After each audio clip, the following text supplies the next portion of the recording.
বিসমিল্লাহির রহমানির রহিম। সিফাত cooling system চ্যানেলে আপনাদেরকে স্বাগতম। আজকে হচ্ছে আমরা একটি singer green inverter AC master servicing করব, ডাউন সার্ভিসিং। তো দেখতে পাচ্ছেন এটাতে ইভাপোরেটরে প্রচুর পরিমাণে ময়লা, ফিউজগুলোতে হচ্ছে প্রচুর পরিমাণে ময়লা। এটা হচ্ছে 1 টনের একটি এসি, সিবিআর মডেল। এসিটা হচ্ছে রেফ্রিজারেন্ট হিসাবে R32 ব্যবহার করা হয়েছে। আমরা হচ্ছে পার্ট বাই পার্ট খুলে হচ্ছে এসিটা এখন সার্ভিসিং করব।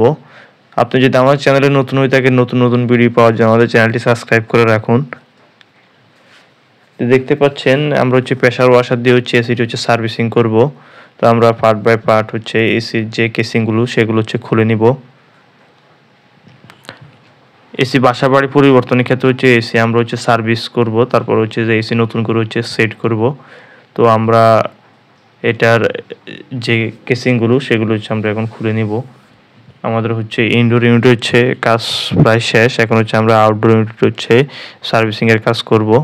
আউটডোর ইউনিটের হচ্ছে যে চারপাশে যে কেসিংয়ের যে স্ক্রুগুলো সেগুলো এখন খুলে নিচ্ছি। আউটডোর ইউনিটে হচ্ছে মূলত কন্ডেন্সারটা হচ্ছে প্রচুর পরিমাণে ময়লা হয়। কন্ডেন্সারটা হচ্ছে যখন এসি চলে তখন হচ্ছে প্রচুর পরিমাণে হচ্ছে হিট হয়। আর এটার সামনে যে পাখাটি থাকে সেটি হচ্ছে পিছন থেকে হচ্ছে বাতাস টানে। এই বাতাস টানার ফলে হচ্ছে এই কন্ডেন্সারে প্রচুর পরিমাণে হচ্ছে বালু জমে।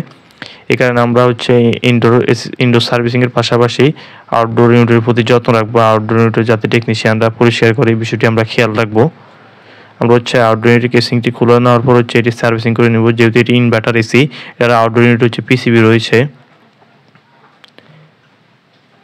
আমরা সার্ভিসিংয়ের ক্ষেত্রে সাবধানতা অবলম্বন করব যাতে পিসিবিতে কোনোভাবে যাতে পানি প্রবেশ না করে, এতে পরবর্তীতে হচ্ছে এসির বড় ক্ষতি হয়ে যাবে। এই বিষয়টি আমরা সবসময় হচ্ছে খেয়াল রাখবো। এবং আউটডোর ইউনিটে ফ্যান মোটর সাথে যে ফ্যানটি থাকে, মোটরের সাথে যে ফ্যানটি থাকে সেটি হচ্ছে আমরা খুলে নিব। ফ্যানটি খুলে হচ্ছে আমরা আউটডোরটি হচ্ছে ক্লিন করব। এই ক্ষেত্রে হচ্ছে কম্প্রেসরের যে একটি তাপ শোষণের জন্য যে একটি কম্বল দেওয়া থাকে, আমরা এটি খেয়াল রাখবো এটিতে যাতে কোনোভাবে পানি প্রবেশ না করে। পানি প্রবেশ করলে পরবর্তীতে হচ্ছে এসির যে কম্প্রেসরটি সেটিতে হচ্ছে মরিচা সৃষ্টি হয়ে হচ্ছে এটি আস্তে আস্তে ড্যামেজ হয়ে যাবে। এই বিষয়গুলো হচ্ছে আমরা অবশ্যই খেয়াল রাখবো। আর হচ্ছে সাবধানতার সাথে হচ্ছে আমরা কাজ করব। অনেক সময় হচ্ছে কাজ করতে গিয়ে হচ্ছে হাত কেটে যায়। এই বিষয়গুলো হচ্ছে আমরা অবশ্যই খেয়াল রাখবো।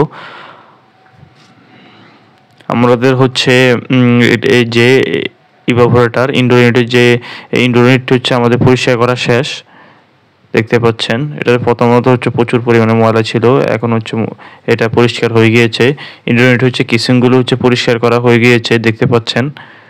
এখন হচ্ছে আমাদের আউটডোর ইউনিটের হচ্ছে কাজটি চলছে। এই যে আউটডোর ইউনিট, এখন হচ্ছে আউটডোর ইউনিট হচ্ছে ক্লিন করবে এই পর্যায়ে।